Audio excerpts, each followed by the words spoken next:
que você abra comigo a sua Bíblia em 2 Timóteo, capítulo 2, verso 1. 2 Timóteo, capítulo 2, verso 1. O tema da mensagem é legado, a herança que estamos construindo. Legado, a herança que estamos construindo.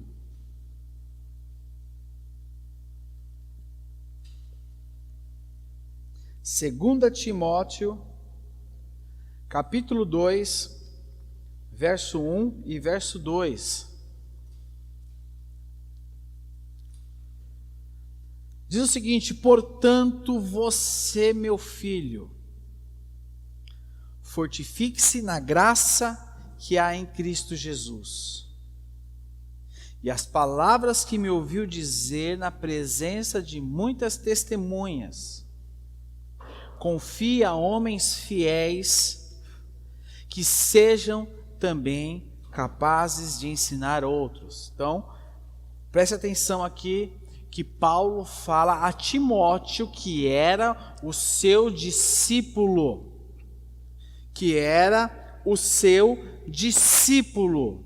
Portanto, você, Paulo falando para Timóteo, portanto, você, meu filho, fortifique-se na graça que há em Cristo Jesus.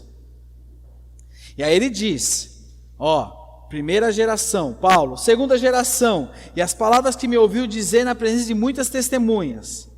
Aí ele diz, confie a homens fiéis. Ele está preocupado com a terceira geração. E aí ele fala, também capazes de ensinar a outros. Então Paulo, ele fala para Timóteo sobre o transmitir, o falar, o transmitir para as próximas gerações. Fala, olha, você, Timóteo, você recebeu de mim, você vai passar para outro, mas preocupe-se como isso será passado para outro. Irmãos, o que eu entendo disso? E o que eu quero que você entenda disso? Todos nós, eu e você, estamos construindo um legado. Todos nós estamos construindo um legado. Um legado é uma herança. Um legado é aquilo que nós estamos transmitindo. E existe uma referência na palavra de Deus que é algo muito triste. Eu queria convidar que você abrisse sua Bíblia comigo, lá em Juízes capítulo 2, verso 10, que mostra uma geração que falhou. Uma geração que falhou. Juízes capítulo 2, verso 10, nos diz o seguinte, olha só, que triste isso.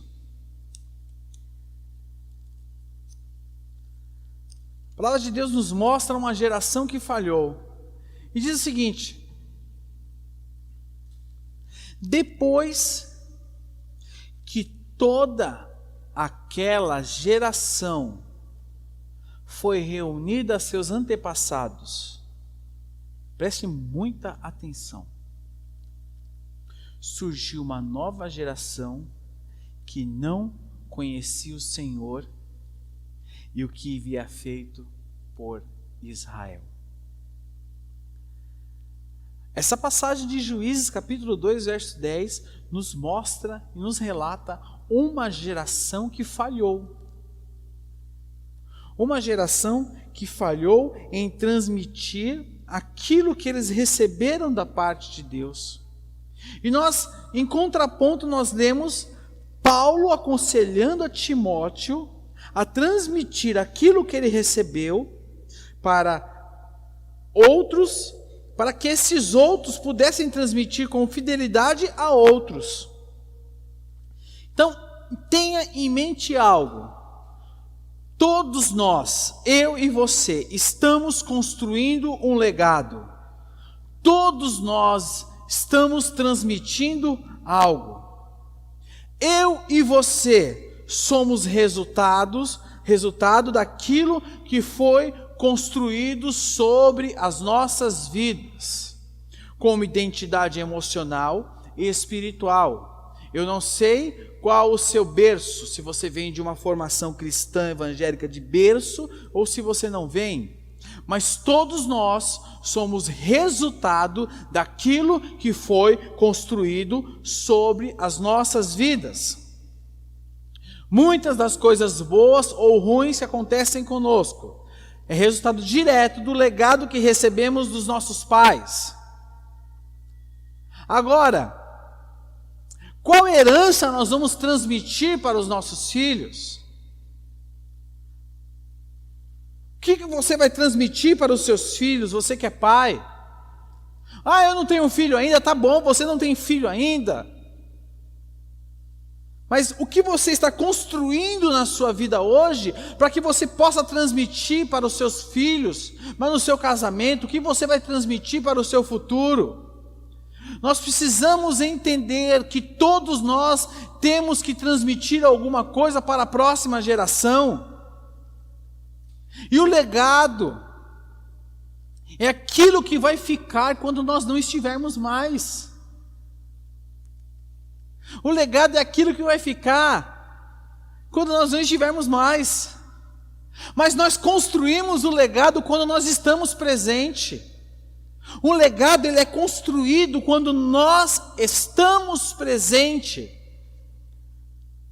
Mas quando nós não estamos presentes, o legado ele permanece. E é aquilo que predomina e que fica para as próximas gerações. E trabalhando um pouco da nossa visão, dentro do nosso humano, diz legado, a história. A história. Nós precisamos construir um legado, uma história que vai glorificar a Deus. Eu quero te fazer uma pergunta. Que história você tem construído na sua vida e na sua família?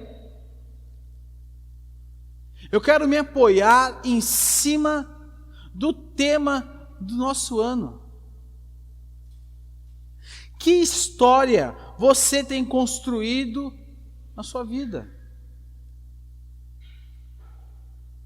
Nós precisamos entender a questão da história. Que história você tem construído? Qual a história?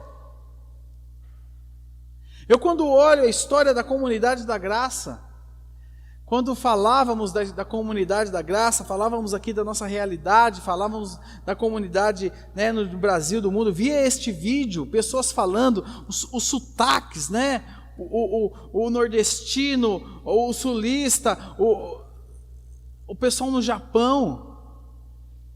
Existe uma história por trás disso. Alguém pagou o preço para que tudo isso fosse construído. E nós precisamos respeitar a história de quem lutou para que nós estivéssemos aqui hoje. Agora a pergunta que eu te faço: que história você tem construído? Sobre que história você tem apoiado a sua vida?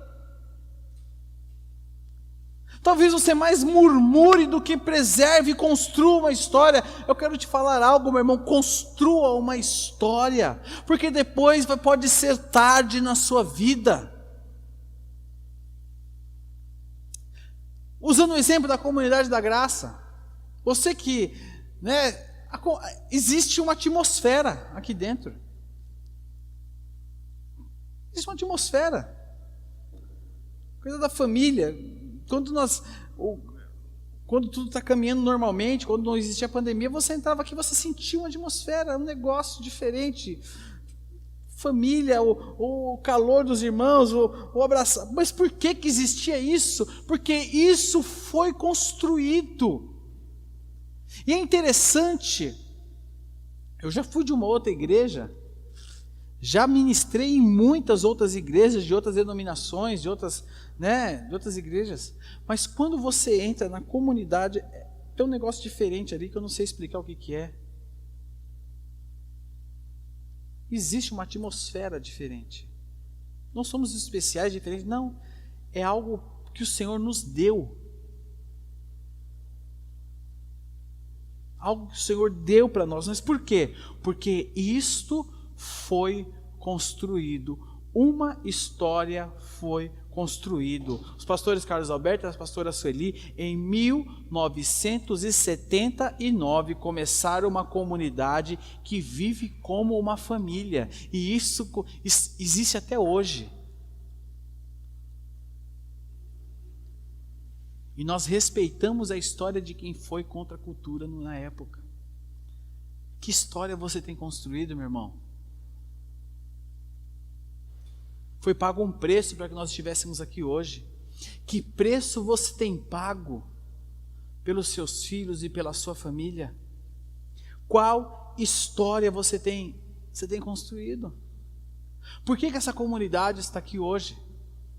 A comunidade da Graça Itaquera, em fevereiro, fez 19 anos, e geralmente em março nós celebramos o aniversário.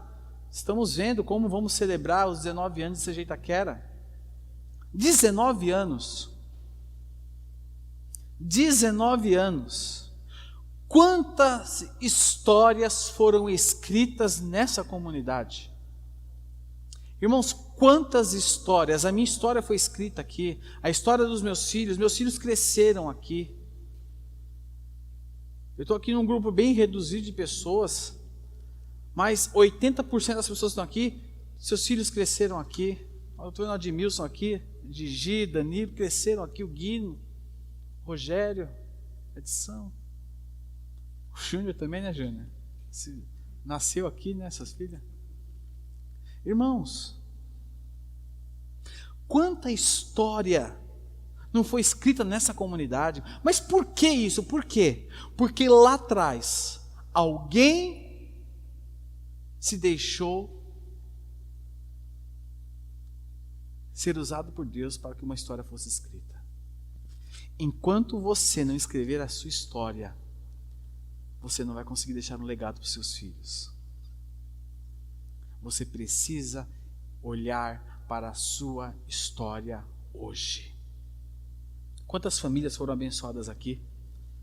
Comunidade da cidade de Tiradentes, as nossas células. Quanta coisa já não aconteceu nas nossas células. Sabe, irmãos, a organização dessa comunidade, a administração que é feita aqui, acontece as coisas nessa comunidade. Vocês não têm noção como a engrenagem roda aqui. Por quê? Porque uma história foi escrita. Em 1979. Uma história começou a ser escrita. E nós estamos aqui hoje. Que história você tem escrito na sua vida? Que história você tem escrito na sua vida? Como você está lidando com essa geração? Como você está lidando com a sua família? Como você está lidando com os seus filhos? Uma história está sendo escrita agora, preste atenção. Existe uma história sendo escrita agora. As decisões que você tem tomado agora, preste atenção, as decisões que você está tomando agora estão escrevendo uma história. Com seus filhos.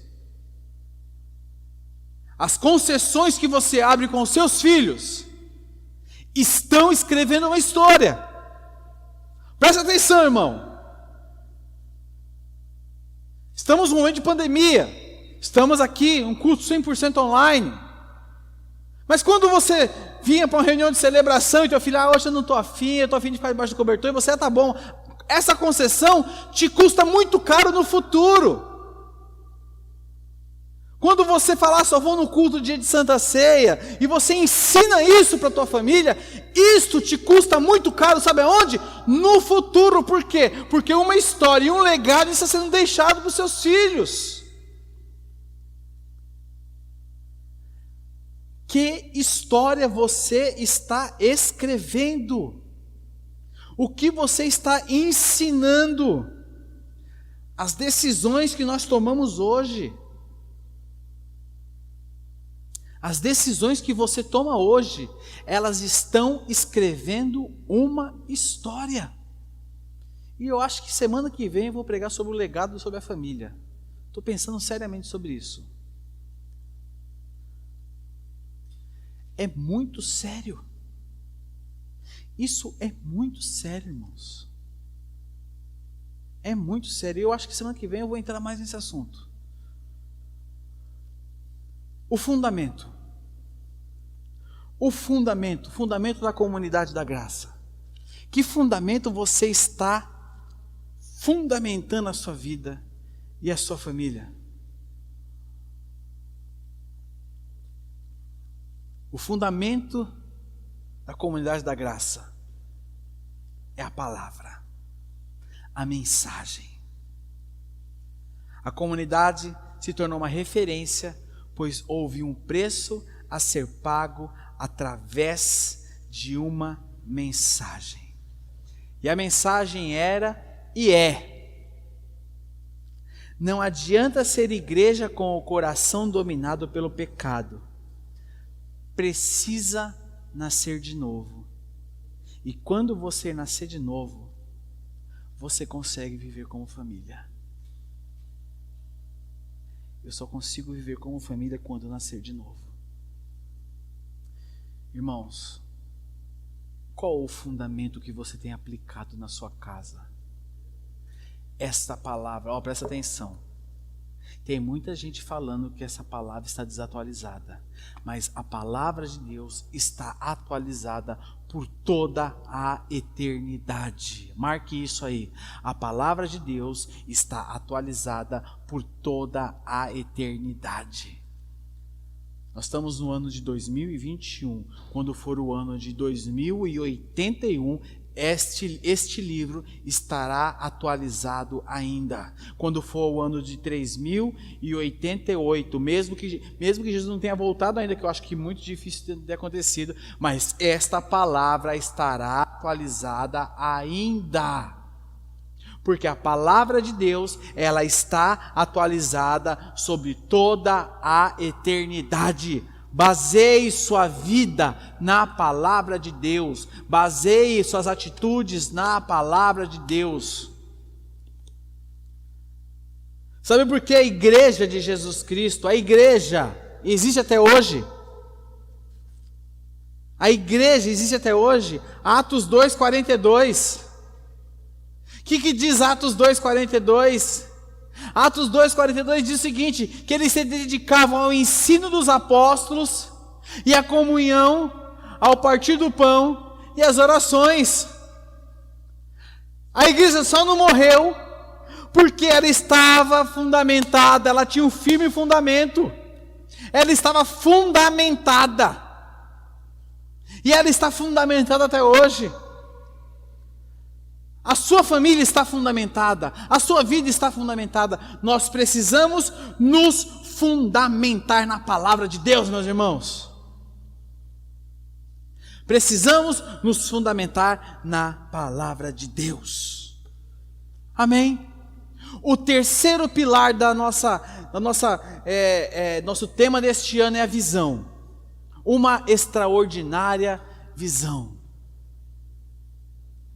Uma igreja de Cristo, uma visão, uma igreja família, vivendo o amor de Cristo, alcançando o próximo, formando discípulos.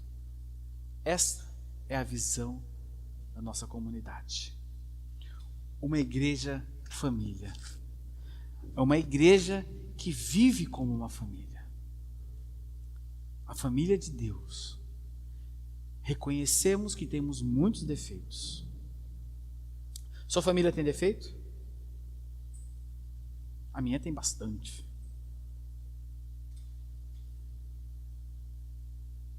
Uma igreja, família. Mas que viva o amor de Cristo, o amor genuíno. O amor que tudo suporta. O amor que tudo crê. O amor que ama em atitudes. O amor que serve, o amor que lava os pés, um amor que chora junto, um amor que abraça, um amor que ora, um amor que suporta, um amor que perdoa, um amor que se arrepende, o amor de Cristo, que ama o próximo,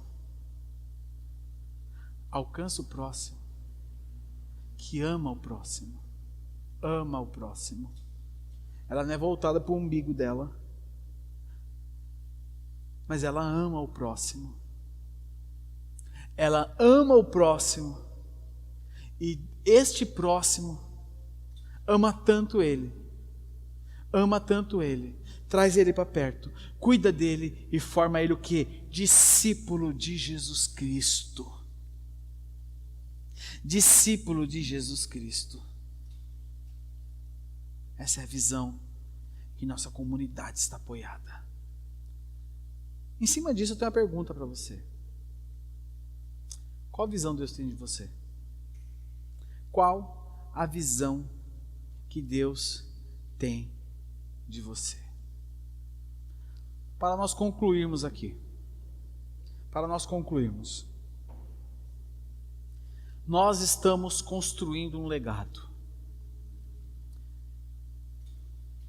Como pessoas, como família, estamos construindo um legado.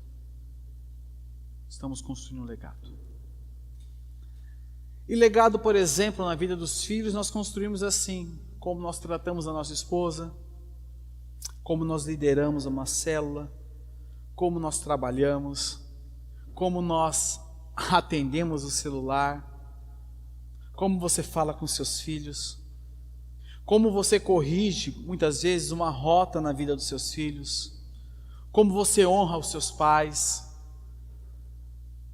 Se você só vem no culto no dia de Santa Ceia, não reclame se teu filho não quiser vir no culto mais, não reclame. Nós precisamos entender que nós estamos construindo um legado. O que nós vamos deixar para a próxima geração? Feche seus olhos, curve sua cabeça. Eu quero orar com você.